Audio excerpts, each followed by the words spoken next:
दिया जला के कोई चांद पर रखा होगा, उसके साए में वो हमको ढूंढता होगा। कोई तो जिद में ये आकर कभी कहे हमसे, ये बात यूं नहीं ऐसे थी, यूं हुआ होगा। तुम्हारा घर सरे महताब जो बना डाले, तुम्हारा बेटा नहीं वो खुदा रहा होगा। वो आंखें आब्र की मानंद रो रही होंगी, वो जीना ख्वाब में महताब पर टिका होगा।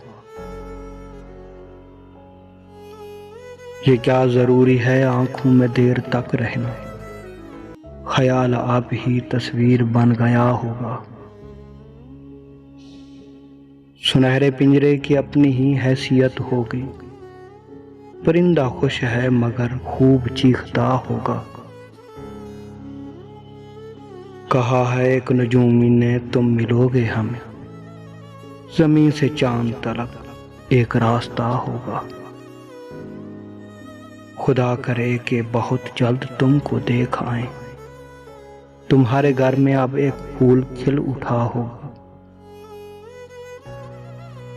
दिया जला के कोई चांद पर रखा होगा, उसके साए में वो हमको ढूंढता होगा।